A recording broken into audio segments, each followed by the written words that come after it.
नमस्कार मित्रों, आज आप लोगों को हम त्रिविम समावयवता बताएंगे। समावयवता, इसके पहले लेक्चर में हमने समावयवता को बताया। समावयवता दो प्रकार की होती है, एक संरचनात्मक समावयवता होती है और एक त्रिविम समावयवता होती है। संरचनात्मक समावयवता का पूर्ण वर्णन मैंने पहले लेक्चर में किया, इसके पहले वाले वीडियो में किया। अब आज हम आप लोगों को त्रिविम समावयवता बता रहे हैं, स्टीरियो आइसोमेरिक बता रहे हैं। त्रिविम समावयवता किसे कहते हैं? वह समावयवता या वह समावयवी यौगिक जिससे जुड़े हुए कार्बन परमाणु अंतरावकाश से वितरित होते हैं, कामा त्रिविम समावयवता कहलाता है या त्रिविम समावयवी यौगिक कहलाता है। वह समावयवता या वह समावयवी यौगिक जिसमें कार्बन परमाणु से जुड़े मूलक या परमाणु अंतरावकाश से वितरित होते हैं, कामा त्रिविम समावयवता या त्रिविम समावयवी यौगिक कहलाते हैं। इसे हम स्टीरियो आइसोमेरिज्म कहते हैं। यह दो प्रकार की होती है, एक होती ज्यामितीय समावयवता और एक होती है प्रकाशिक समावयवता या प्रकाशिकीय भी कहीं कहीं लिखा गया है, प्रकाशिक समावयवता। तो ज्यामितीय समावयवता क्या होती है? ज्योमेट्रिकल आइसोमेरिज्म, इसे हम सीस ट्रांस आइसोमेरिज्म भी कहते हैं। सीस ट्रांस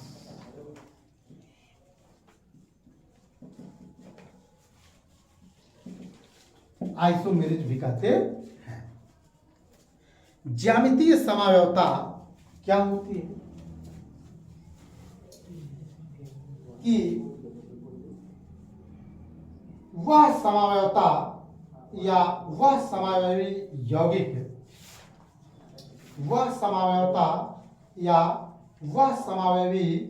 यौगिक जिसमें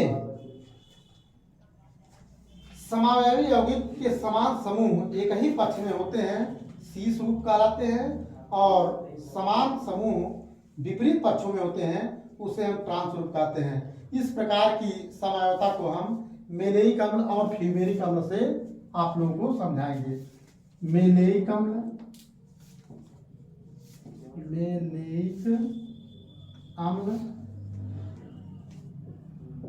फ्यूमेरिक अम्ल। इसका सूत्र होता है C4H4O4। अब इसमें क्या होता है? C double bond C double OH H। इसको हम ऐसे भी लिख सकते हैं, C double bond C double OH। इसको हम C डबल OH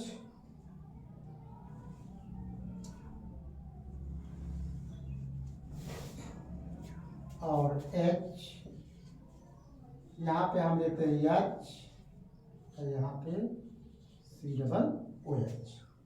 तो ये है मेलेइक अम्ल, समपक्ष रूप, शीर्ष रूप। मेलेइक अम्ल हम इसको समपक्ष भी कहते हैं, CIS, शीर्ष रूप कहते हैं। इसको हम कहते हैं फ्यूमेरिक अम्ल, ट्रांस रूप, TRANS। इसको हम ट्रांस रूप भी कहते हैं। तो इसके अनुसूत्र और संरचना सूत्र समान होते हैं, परंतु विन्यास भिन्न भिन्न होते हैं। इसके अतिरिक्त विभिन्न यौगिक को भी हम ज्यामितीय समावयवता के रूप में दे सकते हैं। अब जैसे अगर हम इसको कहें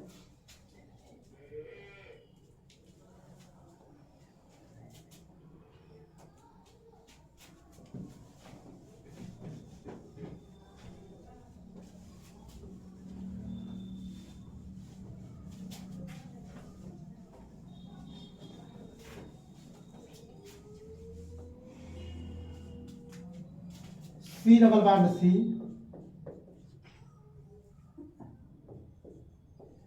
ए बी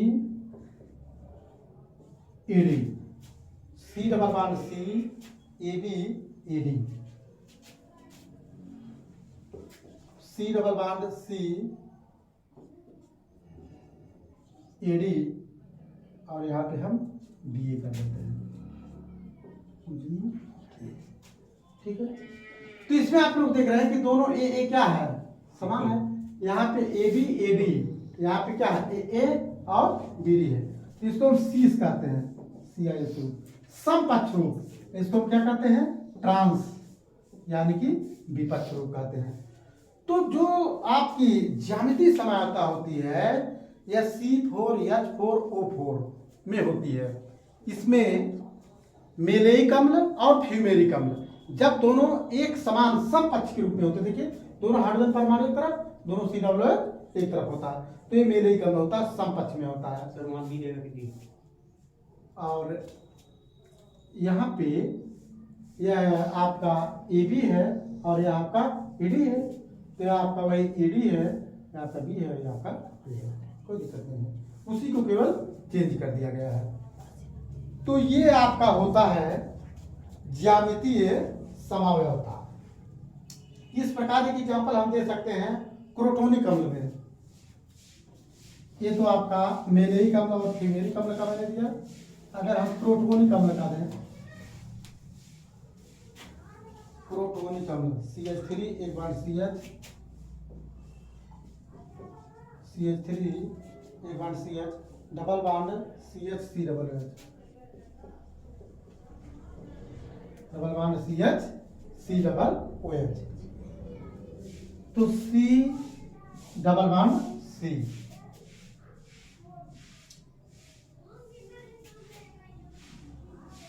H और ये जो आपका है A1 यहाँ पे हम कर देते हैं CH3, यहाँ कर देते हैं C double OH, C double. तो ये क्या है, C डबल बॉन्ड C है, ठीक है ना। और CH3 को आप यहाँ पे ले लिए और उसके बाद C डबल H को यहाँ पे कर दिए, H को, हाँ तो उसको ऐसे लिखते हैं क्योंकि यहाँ से जुड़ा हुआ है, ठीक है ना, बॉन्ड से जुड़ा हुआ है H3C। और इसी को अगर हम चेंज कर दें C double bond C, C double OH H, अब यहाँ आप क्या कर दीजिए, H कर दीजिए, यहाँ कर दीजिए CH, ये हो गया सीस समपक्ष, ये क्या हो गया ट्रांस। यानी ज्यामितीय समावयवता जो होती है, त्रिविम समावयवता में जो आपका ज्यामितीय समावयवता होता है, ज्यामितीय समावयवता में आपका सबसे मेन पॉइंट होता है इनके भौतिक और रासायनिक गुण जो होते हैं भिन्न भिन्न होते हैं। यानी इनका संरचना सूत्र क्या होता है, एक समान होता है, अणु सूत्र समान होता है, और भौतिक और रासायनिक गुण इसके क्या होते हैं, भिन्न होते हैं। अब हम आपको बताते हैं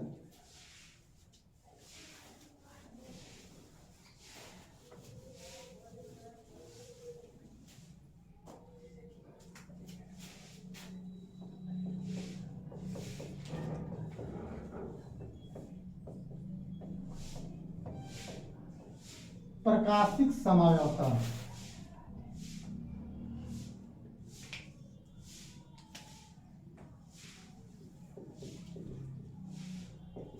ऑप्टिकल आइसोमेरिज। प्रकाशिक समावयवता क्या होती है, ऑप्टिकल आइसोमेरिज वह त्रिविम समावयवता जिसमें समावयवी यौगिकों के अणु सूत्र और संरचना सूत्र समान होते हैं परंतु समतल ध्रुवित प्रकाश के प्रति उसका व्यवहार भिन्न भिन्न होता है, कमा प्रकाशिक समावयवता कहलाता है। प्रकाशिक समावयवी यौगिकों के भौतिक और रासायनिक गुण समान होते हैं। इसकी डिफिनेशन हम लिख दे रहे हैं, वह त्रिविम समावयवता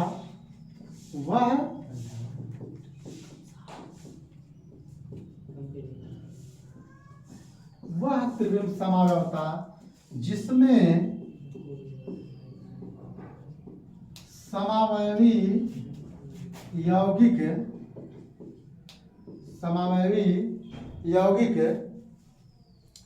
के अणु सूत्र एवं संरचना सूत्र समान होते हैं।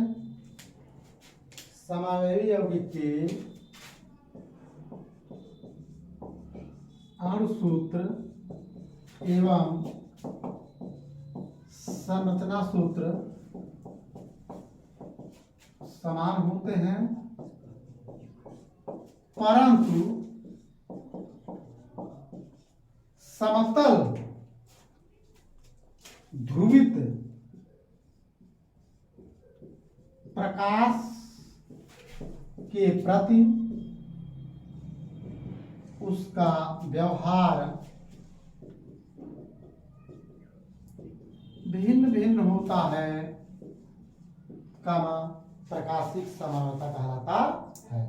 वह त्रिविम समावयवता जिसमें समावयवी यौगिक के अणु सूत्र और संरचना सूत्र समान होते हैं, परंतु समतल ध्रुवित प्रकाश के प्रति उसका व्यवहार भिन्न भिन्न होता है, प्रकाशिक समावयवता या प्रकाशिक समावयवी यौगिक कहलाता है।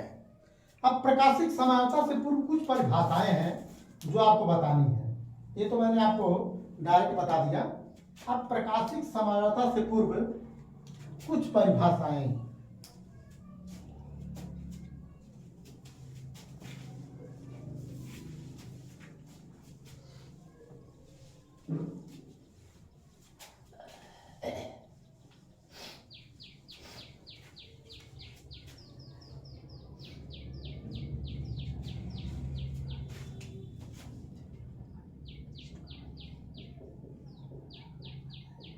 प्रकाशिक समावयवता से पूर्व कुछ परिभाषाएं। Some definition of optical isomerism. Before सम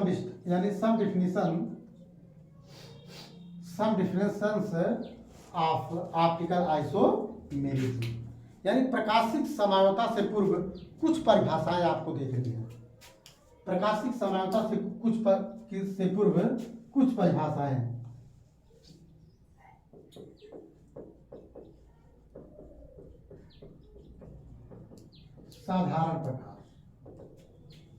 साधारण प्रकाश क्या होता भाई?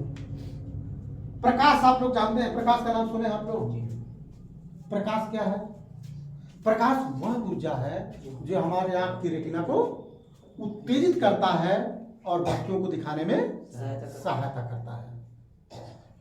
प्रकाश दुनिया में अगर उजाला प्रकाश का प्रथम स्रोत क्या है?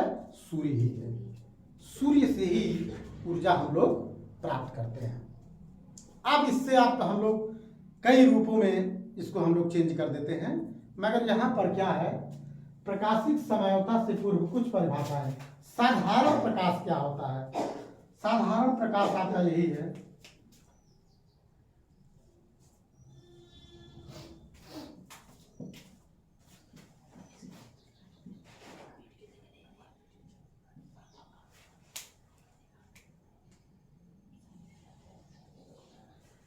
यानी वह प्रकाश जिसमें वैद्युत वेक्टर के कंपन, यानी वह प्रकाश जिसमें वैद्युत वेक्टर के जो कंपन होते हैं वो अपने तल के लंबवत सभी दिशाओं में कंपन करते रहते हैं। तरंगगत सिद्धांत के अनुसार वायुमंडल में ईथर का प्रत्येक कण तरंगगत सिद्धांत के अनुसार, इसकी डिफिनेशन आपको लर्न करनी है ऐसे, तरंगगति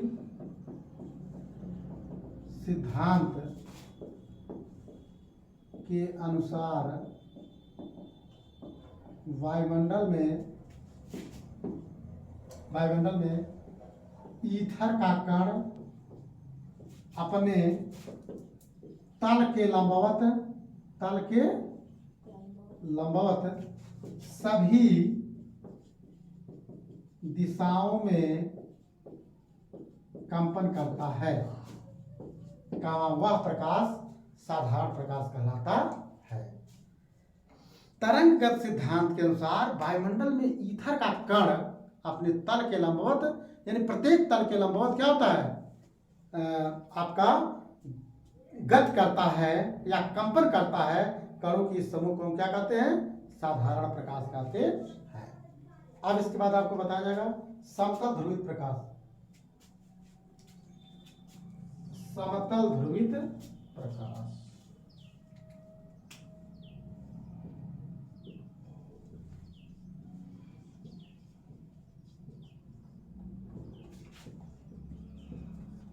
plane polarized light, plane polarized light. समतल ध्रुवित प्रकाश क्या होता है, वह प्रकाश जब हम साधारण प्रकाश को निकिल प्रिज्म पर डालते हैं तो प्रत्येक तलों में कंपन क्या होता है, समाप्त हो जाता है। जब साधारण प्रकाश की किरण को निकिल प्रिज्म पर डालते हैं तो प्रत्येक तलों में कंपन क्या होता है, समाप्त हो जाता है, जिसे हम क्या कहते हैं, समतल ध्रुवित प्रकाश कहते हैं। अब देखिए यही है आपका समतल ध्रुवित प्रकाश।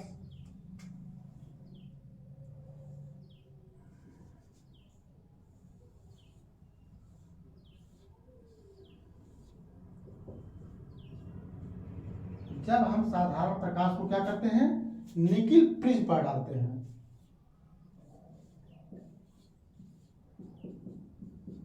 साधारण प्रकाश को कहाँ डालते हैं, निकिल प्रिज्म पर डालते हैं, तो क्या होता है, प्रत्येक तल में कंपन क्या होता है, समाप्त हो जाता है। ठीक है ना, यानी क्या होता है, प्लेन हो जाता है, एक दिशा में हो जाता है। अब ये क्या है, ये है साधारण प्रकाश। साधारण प्रकाश यानी वह प्रकाश जिसे वैद्युत वेक्टर के कंपन तरंग सिद्धांत के अनुसार सभी दिशाओं में लंबवत रूप में कंपन करते हैं। देखिए सब लंबवत रूप में साधारण प्रकाश हो गया।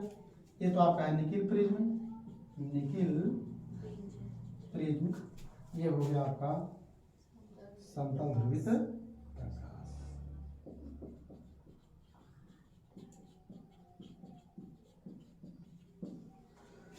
तो समतल ध्रुवित प्रकाश की परिभाषा, समतल ध्रुवित प्रकाश का मतलब वह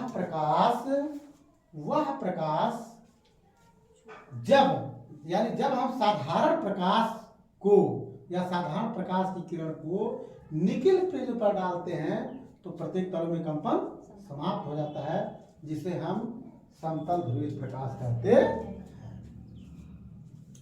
अब एक चीज आप लोग देखिए, ध्रुवण घूर्णक, इसका स्क्रीनशॉट आप लोग ले लीजिएगा, बहुत इंपॉर्टेंट टॉपिक है। पूरी डिफिनीशन इसी फिगर में है, पूरी जो डिफिनीशन है इस फिगर में है।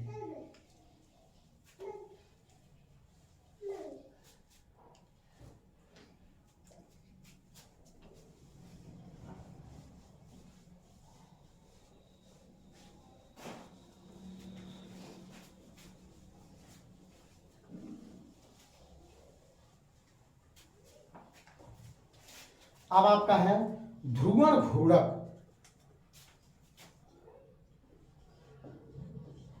ध्रुवण घूर्णक यानी rotation of polarized rotation, polarized rotation.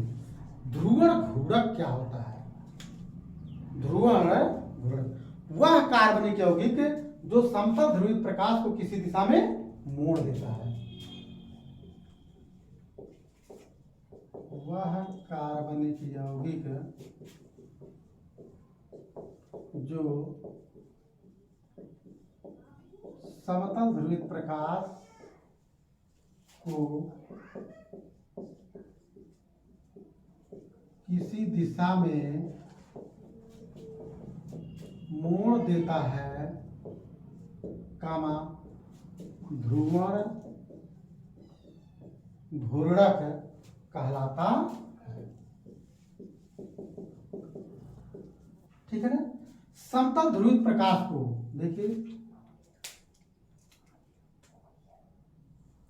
यही तो प्लेन पोलराइज्ड लाइट, वह कार्बनिक यौगिक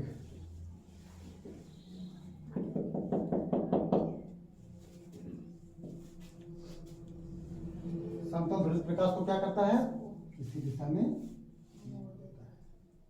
ठीक है ना, इसको बोलते हैं ध्रुवण घूर्णक कहते हैं। या क्या कार्बनिक यौगिक है, कार्बनिक है ये है समतल ध्रुवीय। ठीक है, तो ये डिफिनीशन आप लोग क्या पा गए, ध्रुवण घूर्णक का पा गए। तो प्रकाशिक समयावता क्या है, वह त्रिविम समयावता जिसमें समावयवी यौगिक के अणु सूत्र और संरचना सूत्र समान होते हैं, परंतु समतल ध्रुवित प्रकाश के प्रति उसका व्यवहार भिन्न भिन्न होता है, कामा प्रकाशिक समयावता कहलाता है। अब प्रकाशिक समयावता का रीजन देखिए भाई, प्रकाशिक समयावता क्यों होता है, प्रकाशिक समयावता के कारण।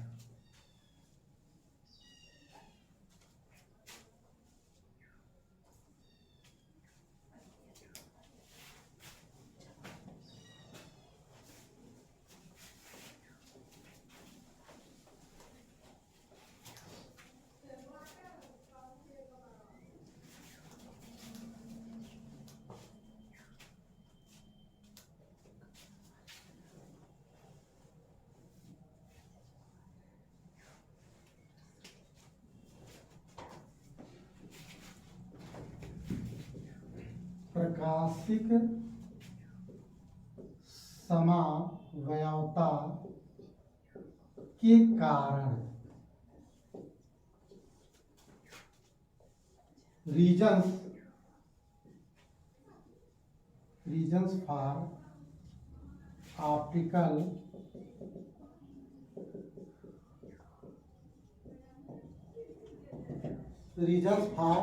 Optical isomerism.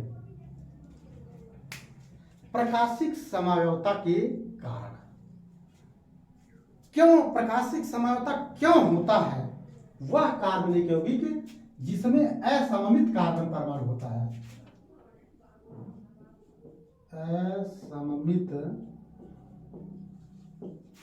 कार्बन परमाणु होता है, अनसिमेट्रिकल,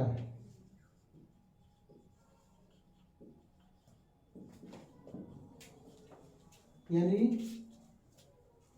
वह कार्बनिक यौगिक या वह यौगिक जिसमें असममित कार्बन परमाणु होता है, प्रकाशिक समयावता को व्यक्त करता है। अब असममित कार्बन परमाणु क्या होता है, वह कार्बन परमाणु जिसकी चारों संयुक्ताएं चार भिन्न भिन्न मूलक या परमाणु से जुड़े होते हैं, कामा असममित कार्बन कहलाता है। इसकी परिभाषा देख लीजिए, असममित कार्बन परमाणु की परिभाषा,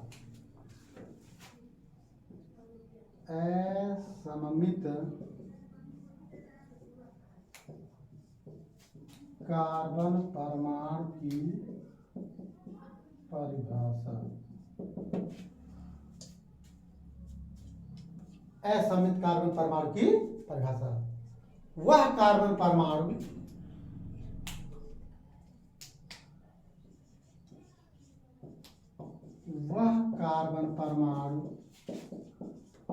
जिसकी चारों संयोजकताएं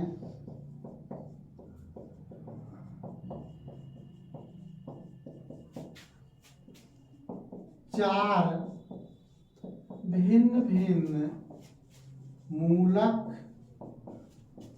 या परमाणु से जुड़े होते हैं,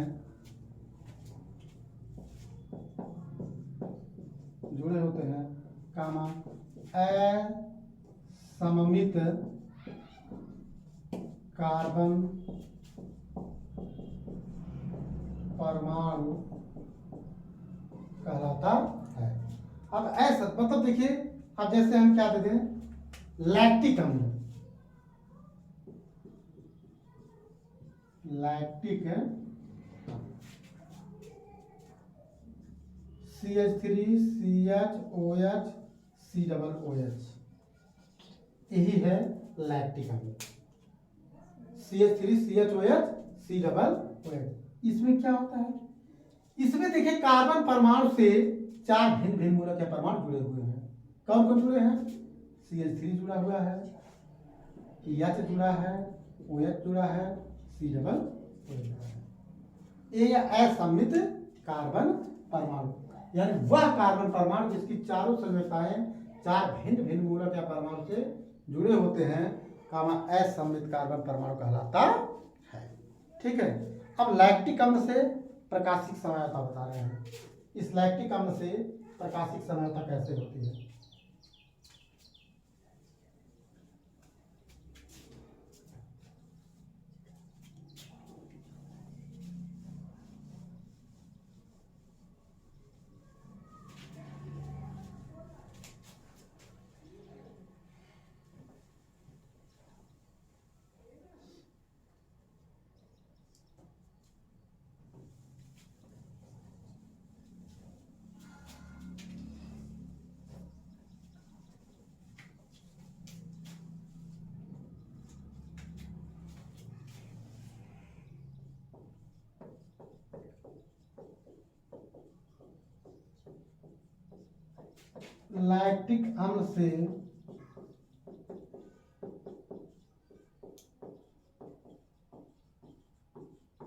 लैक्टिक अम्ल से प्रकाशिक समझौता।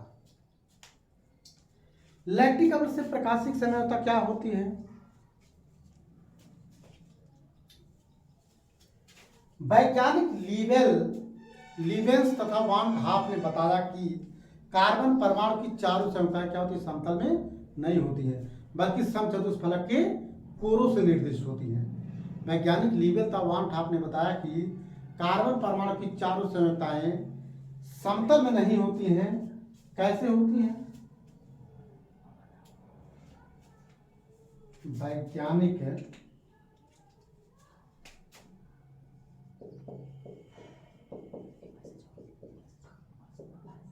लीवेंस तथा वान हाफ के अनुसार जो कार्बन परमाणु की चारों संयोजकताएं होती हैं, ये क्या होती है? समचतुष्फलक की तरह होती हैं।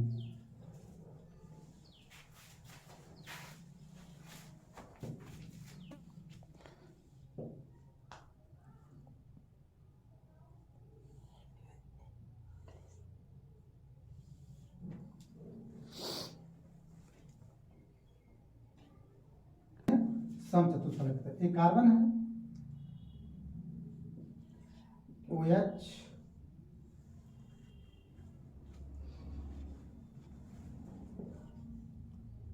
CH3 CHOH COOH। ठीक है। और इसी चीज को हम ऐसे यहाँ बना दे रहे हैं।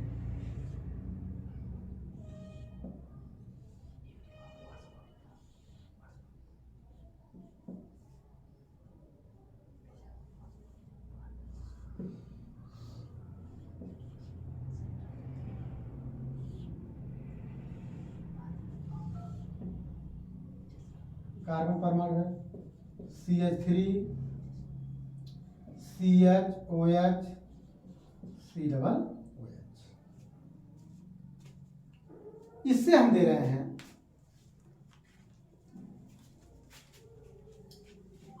लैक्टिक अम्ल से प्रकाशिक समझौता क्या होती है? वैज्ञानिक लीवेंस तथा वान हाफ ने बताया कि कार्बन परमाणु की चारों संयोजकताएं जो होती हैं, ये समचतुष्फलक की तरह होती है। तो जो लैक्टिक अम्ल है CH3 CHOH COOH, कार्बन से जुड़े हुए जो चार भिन्न भिन्न मूलक या परमाणु होते हैं, ठीक है, यह आपके समचतुष्फलक की तरह वितरित होते हैं। अगर हम इसको समचतुष्फलक के केंद्र में रखें तो दोनों एक दूसरे को क्या करते हैं? प्रतिबिंब रूप लेते हैं। क्या होते हैं? इसको हम क्या बोलते हैं? प्रतिबिंब रूप लेते हैं। ठीक है ना? तो इसका नाम है डी-लैक्टिक अम्ल, डी-लैक्टिक एसिड।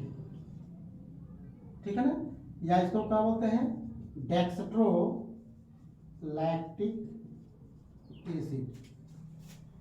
इसको हम बोलते हैं या लैक्टिक अम्ल, या लैक्टिक एसिड। इंग्लिश से बोलते हैं लीवो या लीवो लैक्टिक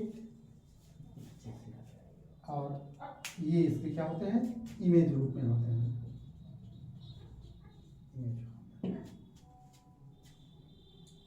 ठीक है ना। अब इसको चाहे तो आप इस तरीके से भी कर सकते हैं, छाया की। ये आपका है लैक्टिक अम्ल से प्रकाशित समावयवता। अब डी लैक्टिक अम्ल और एल लैक्टिक अम्ल की परिभाषा क्या होगी? वह लैक्टिक अम्ल, ये देखिए डी लैक्टिक अम्ल है, वह लैक्टिक अम्ल जो समतल ध्रुवित प्रकाश को दाईं ओर मोड़ देता है। OH को कहां कर देता है? दाईं ओर।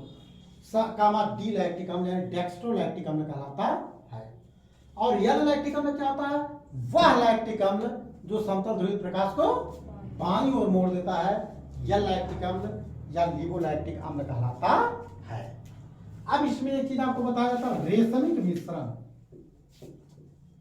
रेशमिक मिश्रण, ये भी चीजें आपको बताई जाती हैं कि जब डी लैक्टिक अम्ल को समान अनुपात में लेकर उसमें समतल ध्रुवित प्रकाश देते हैं, जब डी लैक्टिक अम्ल को समान अनुपात में लेकर उस पर समतल ध्रुवित प्रकाश देते हैं तो समतल ध्रुवित प्रकाश की दिशा में कोई परिवर्तन नहीं होता है। कमा इस अम्ल को हम क्या कहते हैं? रेशमिक मिश्रण कहते हैं।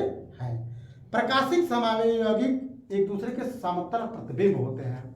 क्या होते हैं? समतल प्रतिबिंब होते हैं, अर्थात डी और एल लैक्टिक अम्ल एक दूसरे के क्या होते हैं? दर्पण प्रतिबिंब होते हैं। ठीक है ना। तो ये चीज जो हमने आप लोग को क्या बताया? प्रकाशिक समावयवता बताया। प्रकाशिक समावयवता में क्या होता है?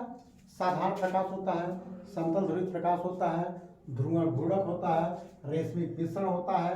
ये जो डी और एल लैक्टिक अम्ल होते हैं, प्रकाशिक समावयवता का कारण क्या होता है? असममित कार्बन परमाणु।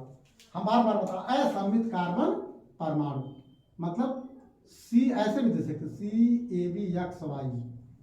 देखिए 4 A है, B है, X है, Y है। इसी चीज को हम क्या दे दिए थे? CH3 CH OH।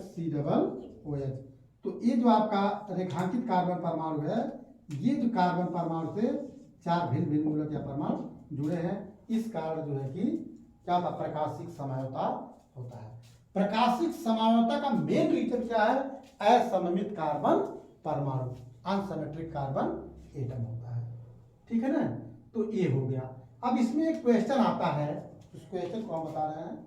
ये प्रतिबिंब बहुत ज्यादा आता है कि प्रकाशिक समावयवता में इमेज रूप क्या होता है? इमेज रूप में आप दे दीजिएगा कि जब डी लैक्टिक अम्ल और एल लैक्टिक अम्ल को पास पास रखते हैं तो दोनों क्या होते हैं? OH। डी लैक्टिक अम्ल का OH राइट तरफ और एल लैक्टिक अम्ल का OH कहाँ रहता है? लेफ्ट तरफ रहता है, बाईं तरफ रहता है, और दोनों एक दूसरे के क्या होते हैं? समतल प्रतिबिंब होते हैं। तो ये आपका हो गया। एक क्वेश्चन आता है कि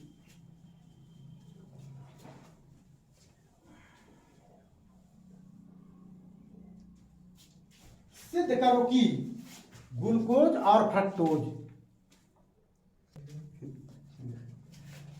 अब समावयवता में एक क्वेश्चन आता है,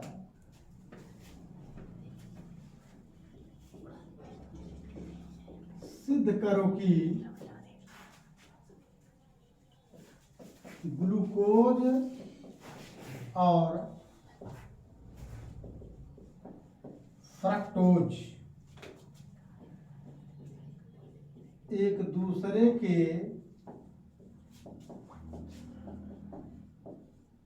क्रियात्मक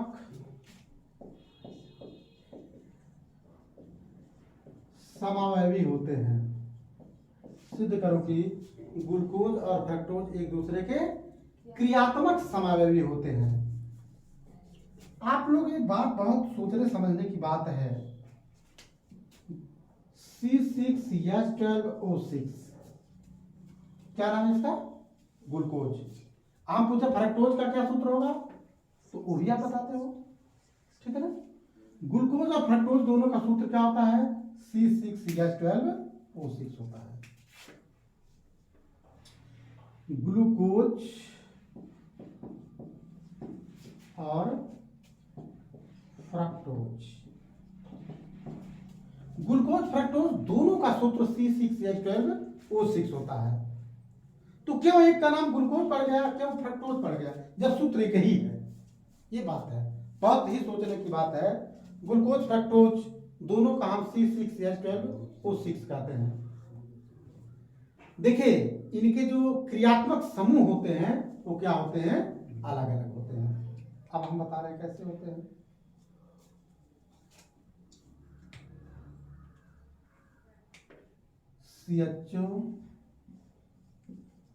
CHOH का होल 4 CH2OH। अब आप लोग बताइए इसमें कुल कितने कार्बन है? 6 कार्बन है ना, 4 5 6 कार्बन हो गया। हाइड्रोजन इसमें कितना है? 2, यानी 4 गुना 8, 1 9 और 9 3 12। ये भी आपका हो गया। ऑक्सीजन देखिए कितना, 4 5 और 6। तो इसमें कौन सा ग्रुप हो गया? CHO ग्रुप हो गया। अच्छा, और इसी को अगर हम ऐसे लिखें CH2OH, एक बार C डबल बॉन्ड O, एक बार CHOH, एक बार CHOH, फिर एक बार CH2OH। अगर हम इसको थ्राइस कर दें तो सबसे पहले कार्बन देखिए कितना है, 1 2 3, इसको अगर 4 कर दें, इसको थ्राइस कर दो, ओके। हाइड्रोजन देखिए 2 3 दूना 6, 6 3 9, 9 3 12। तो देखिए यही चीज, लेकिन दोनों का स्ट्रक्चर क्या होगा, यह किस ग्रुप का है? यह आपका हो गया एल्डिहाइड ग्रुप का, यानी ग्लूकोज किस ग्रुप का हो गया? एल्डिहाइड समूह या ग्रुप। ग्लूकोज जो होता है एल्डिहाइड समूह का होता है, और फ्रक्टोज कीटोन समूह का होता है। तो दोनों के क्रियात्मक समूह भिन्न भिन्न है ना। जब दोनों के क्रियात्मक समूह भिन्न भिन्न है तो दोनों क्रियात्मक समयवता को व्यक्त करते हैं, ग्लूकोज और फ्रक्टोज, ठीक है ना। अच्छा, इसी स्ट्रक्चर को हम ऐसे भी लिख सकते हैं, देखिए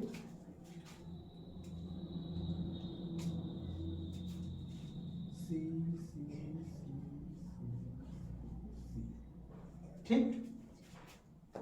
यहां हम कर देते हैं CHO CH OH OH OH OH CH, last में हम कर देते हैं CH2OH, ठीक है ना। इसी को हम ऐसे करते हैं C C C C C, 3 गुना 6, CH2OH, एक बार C double bond O, OH OH CH2OH।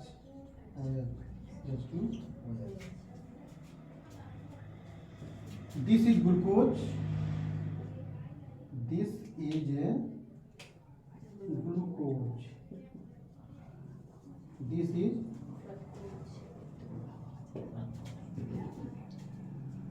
Aldehyde group और कीटोन ग्रुप। ये बहुत इंपॉर्टेंट है, एग्जामिनेशन में कई बार आया है। सिद्ध करो कि ग्लूकोज और फ्रक्टोज क्या होते हैं, एक दूसरे के क्रियात्मक समूह होते हैं। तो आज इस लेक्चर में आप लोगों का समयवता समाप्त हुआ, जिसमें इसके पहले में हमने आप इस समयवता के चैप्टर को हमने 2 लेक्चर में दिया है। आधा मैंने पहले लेक्चर में और आधा पार्ट मैंने दूसरे लेक्चर में दिया है। इसलिए इस वीडियो को खूब ध्यान से पढ़िए, समझिए, और इस वीडियो को लाइक, सब्सक्राइब, शेयर, कमेंट करना ना भूलें। बहुत बहुत धन्यवाद।